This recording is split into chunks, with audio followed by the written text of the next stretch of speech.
ನಮಸ್ತೆ, ರಜನಿ ಅಡುಗೆ ಚಾನಲ್ಗೆ ಸ್ವಾಗತ.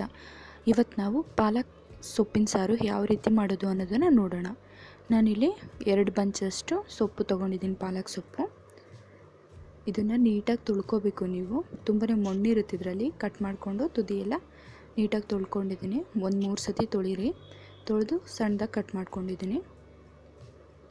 1 ಕಪ್ ಬೇಳೆ, ಬೆಳ್ಳುಳ್ಳಿ, ಹಸಿರು ಮೆಣಸಿನ್ಕಾಯಿ 10, ಈರುಳ್ಳಿ 1-2 ಟೊಮೊಟೊ, ಸಾಸಿವೆ, ಕರಿಬೇವು, ಉದ್ದಿನಬೇಳೆ, ಒಗ್ಗರಣೆಗೆ ಸ್ವಲ್ಪ ಎಣ್ಣೆ, ಅರಿಶಿನ ಪುಡಿ, ಉಪ್ಪು ಬೇಕು. ಎಣ್ಣೆನೂ ತೊಗೊಂಡಿದ್ದೀನಿ.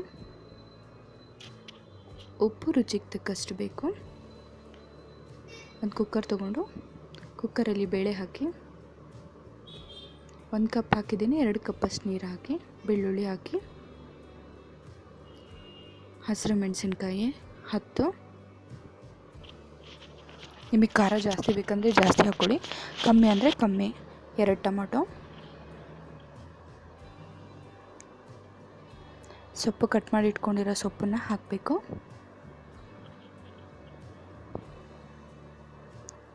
ಸೊಪ್ಪು ಹಾಕ್ತಿದ್ದೀನಿ. ಕಟ್ ಮಾಡಿ ಇಟ್ಕೊಂಡಿರೋ ಸೊಪ್ಪನ್ನು ಹಾಕಿ ಅರಿಶಿನ ಪುಡಿನ ಹಾಕಬೇಕಾಗುತ್ತೆ. 1 ಸ್ಪೂನಷ್ಟು ಅರಿಶಿನ ಪುಡಿ ಹಾಕ್ತಿದ್ದೀನಿ.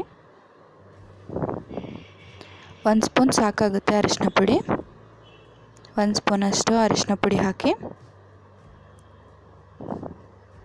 ನೀರು ಹಾಕಿ 1-2 ಕಪ್ಪಷ್ಟು. ತುಂಬ ನೀರು ಹಾಕಿದ್ರೆ ಕುಕ್ಕರ್ ಮೇಲಿಂದ ಎಲ್ಲ ಬಿಡುತ್ತೆ. ಸ್ವಲ್ಪ ನೀರು ನೋಡ್ಕೊಂಡು ಹಾಕ್ಕೊಳ್ಳಿ. ಕುಕ್ಕರ್ ಮುಚ್ಚಳ ಮುಚ್ಚಿ ನಾನು ಗ್ಯಾಸ್ ಮೇಲೆ ಇಡ್ತಾಯಿದ್ದೀನಿ. ಇದರ 3-4 ವಿಷಲ್ನ ಕೂಗಿಸ್ಕೊಳ್ಳಿ. ಬೇಳೆ ಬೇಯಬೇಕಲ್ಲ, ಅದಕ್ಕೋಸ್ಕರ. ಒಗ್ಗರಣೆ ಪಾತ್ರೆ ತೊಗೊಂಡು ನಾನು ಒಗ್ಗರಣೆ ಸಪ್ರೇಟಾಗಿ ಹಾಕ್ಕೊತಾ ಇದ್ದೀನಿ. ಕುಕ್ಕರಲ್ಲೇ ಮಾಡಿಬಿಡ್ತೀನಿ ನಾನು. 1-2-3 ಪಾತ್ರೆ ಆಗುತ್ತೆ, ಇಲ್ಲಾಂದರೆ ಸುಮ್ಮನೆ. ಒಗ್ಗರಣೆ ಪಾತ್ರೆನ ಒಲೆ ಹಚ್ಚಿ ಎಣ್ಣೆ ಹಾಕಿ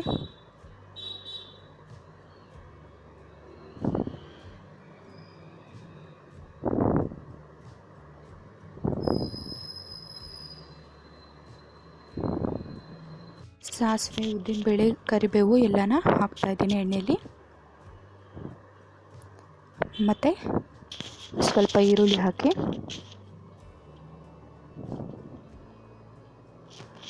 ಸ್ವಲ್ಪ ಅದನ್ನು ಫ್ರೈ ಮಾಡ್ಕೊಳ್ಳಿ. ಎಲ್ಲ ಮಿಕ್ಸ್ ಆಗುವಾಗ ಮಾಡಿ ಸ್ವಲ್ಪ ಫ್ರೈ ಮಾಡ್ಕೊಳ್ಳಿ. ಅಷ್ಟರಲ್ಲಿ ವಿಷಲ್ ಆಗಿರುತ್ತೆ. ಇದನ್ನು ಮಸ್ಕೋಬೇಕು. ಸೊಪ್ಪನ್ನು ಮಸಿಯೋದಿರುತ್ತಲ್ಲ ಮನೇಲಿ, ಅದರಲ್ಲಿ ಸೊಪ್ಪು ಬೆಂದಮೇಲೆ ಅದನ್ನು ಮಸ್ಕೊಂಡು ಈ ಒಗ್ಗರಣೆನ ಅದಕ್ಕೆ ಹಾಕಬೇಕು. ಹುಣಸೆಹಣ್ಣು ಸ್ವಲ್ಪ ಕಿವುಚಿಟ್ಕೊಂಡಿದ್ದೀನಿ. ನಿಮಗೆ ಹುಳಿ ಬೇಕು ಅಂದರೆ ಹಾಕ್ಕೊಳ್ಳಿ ಹುಣಸೆಹಣ್ಣು. ಬೇಡ, ಟೊಮೊಟೊನೇ ಸಾಕು, ನಾವು ಹುಳಿ ಜಾಸ್ತಿ ತಿನ್ನಲ್ಲ ಅಂದರೆ ಯೂಸ್ ಮಾಡೋ ಅವಶ್ಯಕತೆ ಇಲ್ಲ.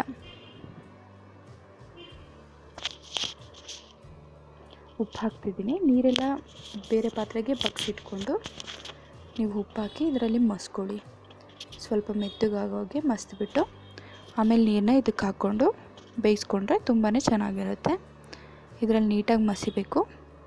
ಕೆಳಗಡೆ ಇಟ್ಕೊಂಡು ಮಸಿಬೇಕು. ಅದನ್ನು ನಾನು ವಿಡಿಯೋ ಮಾಡೋಕ್ಕಾಗಿಲ್ಲ. ನೀವು ಅದನ್ನು ಮಸ್ಕೊಳ್ಳಿ ಮೆತ್ತಗಾಗೋ ಹಾಗೆ. ನೋಡಿ, ಮಸ್ತ್ ಮೇಲೆ ಈ ರೀತಿ ಆಗಿದೆ.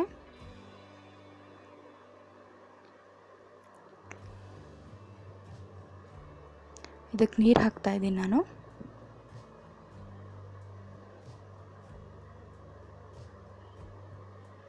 ನೀರು ಹಾಕಿದ್ದೀನಿ ನೋಡಿ.